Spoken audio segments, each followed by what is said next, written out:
Hi yo-yo viewers, subscribe చేసేటప్పుడు అక్కడ ఉండే గంట సింబల్ ను ప్రెస్ చేయడం మర్చిపోవద్దు. అప్పుడే మీకు ఎనీ టైం అప్డేట్స్ నోటిఫికేషన్స్ వచ్చేస్తాయి. వారంతా చరిత్రను తిరగరాసిన వారు. వంటింటికే పరిమితమవ్వాలన్న నిబంధనను తోసి కొత్త చరిత్ర లిఖించారు. నేటి మహిళ సాధిస్తున్న విజయాలకు, ఆధునికతకు పునాది వారే. ఆ కాలంలోనే పురుష అహంకార ప్రపంచంలో నిలబడి మొదటిసారి రాజకీయాల్లో, ఉద్యోగాల్లో రాణించి సత్తా చాటారు. మహిళ దేనిలోనూ తక్కువ కాదని నిరూపించడానికి వారు పని చేయకపోయినప్పటికీ వారి స్ఫూర్తి మాత్రం నేటి మహిళకి చోదక శక్తిగా పనిచేస్తూనే ఉంటుంది. మన దేశ మొదటి మహిళ ప్రధానమంత్రి. ఇప్పటి వరకు మరొక మహిళ ఆ పదవిని సాధించలేకపోయారు. అనుకోని పరిస్థితుల్లో రాజకీయాల్లోకి అడుగుపెట్టి దేశాన్ని ముందుకు నడిపించారు మన ఇందిరా గాంధీ. ఆమె 1966 నుంచి 1977 వరకు పీఎంగా పనిచేశారు. అప్పట్లో అందాల పోటీలంటేనే అదోలా చూసేవారు. దాదాపు 50 ఏళ్ల క్రితం చాలా ధైర్యంగా ప్రపంచ అందాల పోటీలకు వెళ్లారు మన రీటా. ఎన్నో విమర్శలు ఎదురైనా వాటిని తట్టుకుని నిలబడ్డారు. 1966లో ప్రపంచ సుందరి కిరీటాన్ని మన దేశాన్ని కానుకగా ఇచ్చారు. మన దేశంలో మోడలింగ్కు పునాది వేసింది ఆమెనే. రీటా ఒక డాక్టర్ కూడా.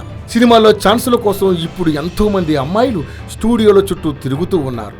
ఆ స్వేచ్ఛ ఇప్పుడు ఉంది, కానీ 100 ఏళ్ల క్రితం ఆ పరిస్థితి వేరు. మగవారితో స్వేచ్ఛగా మాట్లాడే పరిస్థితి కూడా లేదు. ఆ సాంప్రదాయ సంఖ్యలను తెంచుకుని దుర్గాబాయి కామత్ నటి అయ్యింది. మన దేశంలో మొట్టమొదటి నటిగా ఆమె పేరునే చెబుతారు. 1913లో వచ్చిన మోహిని భస్మాసుర సినిమాలో ఆమె నటించింది.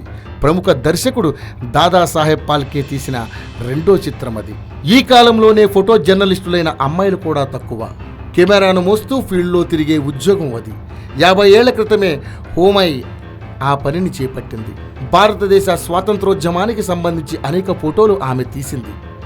ఆమెనే మొదటి మహిళా ఫోటో జర్నలిస్ట్. ఆధునిక మహిళకు నిలువెత్తు రూపంలా ఉంటుంది సుస్మితా సేన్.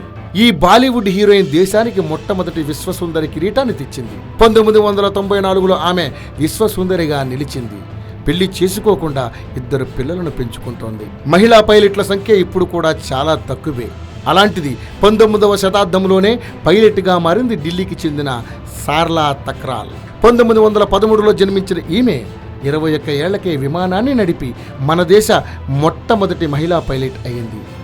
ఒకప్పుడు నేరస్తుల గుండెల్లో సింహస్వప్నం కిరణ్ బేడి. 40 ఏళ్ల క్రితం మహిళలు పోలీస్ శాఖలో పనిచేసేవారు కాదు. మొదటిసారిగా తానే పోలీసై ఆ సంస్కృతికి తెరతీసింది కిరణ్ బేడి. 1972లో ఐపీఎస్గా బాధ్యతలు చేపట్టింది.